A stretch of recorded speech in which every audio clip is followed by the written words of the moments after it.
নমস্কার সবাইকে। আজকে আমি আপনাদের সাথে শেয়ার করব আমার ডেলিভারি দেওয়া 1.5 পাউন্ড ওজনের একটি সুন্দর চকলেট কেকের ডেকোরেশন ভিডিও। কেকটা ছিল কাস্টমাইজড চকলেট কেক। কেকটাকে আমি প্রথমে 3টা লেয়ারে ভাগ করে নিই।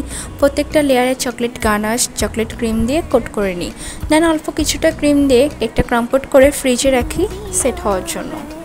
এটা যেহেতু কাস্টমাইজড চকলেট কেক ছিল, কাস্টমার আমাকে যে ছবিটা দেয় ওখানে ফুল কেকের ডেকোরেশনটাই ছিল চকলেট ক্রিম দিয়ে।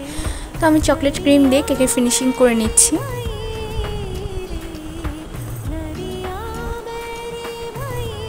কেকের সাইডে ফিনিশিং আনার জন্য আমি একটা স্ক্রাপার ব্যবহার করব। স্ক্রাপার দিয়ে কেকের সাইডে ফিনিশিংটা অনেক সুন্দর আসে। তো আমি স্ক্রাপার দিয়ে কেকের সাইডে ফিনিশিং করে নিব।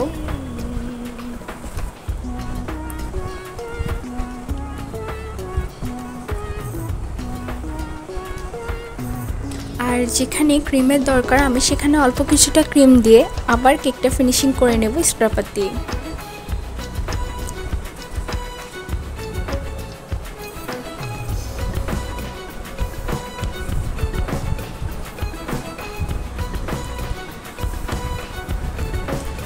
কেকের সাইডে ফিনিশিং করা আমার অলমোস্ট শেষের দিকেই। এখন আমি উপরে ফিনিশিং আনার জন্য একটা ব্রেড নাইফ ব্যবহার করব।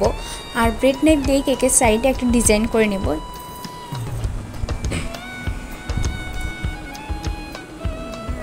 কেকটা ফিনিশিং করা হয়ে গেলে আমি কিছুক্ষণের জন্য ফ্রিজে রাখবো কেকটা সেট হওয়ার জন্য, কারণ এর উপর চকলেট গানাশের ড্রিপিং হবে। তো আমি কেকটা আগে একটু সেট করে নেব ফ্রিজে।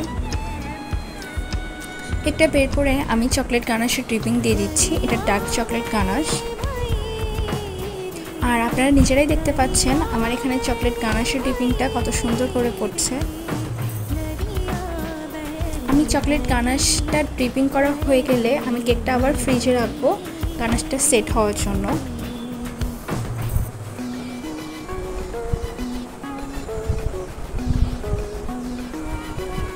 কেকটা বের করে এখন 6P নজেল দিয়ে উপরের দিকে ফুল করে নেব, যেমনটা আমাকে ছবিতে দেওয়া হয়। আমি ঠিক সেভাবে কেকটা রেডি করার চেষ্টা করছিলাম।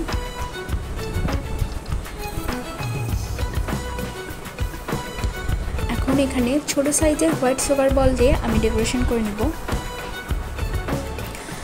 কাস্টমার আমাকে যে ছবিটা দেয় ওখানে ডার্ক চকলেটের চিপস ছিল, বাট আমার কাছে ডার্ক চকলেটের চিপসটা অ্যাভেলেবেল না থাকায় আমি হোয়াইট চকলেটের চিপসটা এখানে অ্যাড করে দিই।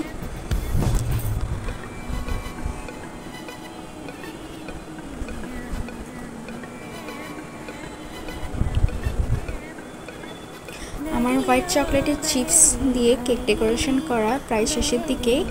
আমার এই সিম্পল কেকের লুকটা কেমন লাগলো আপনাদের কাছে সেটা কিন্তু আমাকে জানাবেন। তো আজকে এতটুকুই।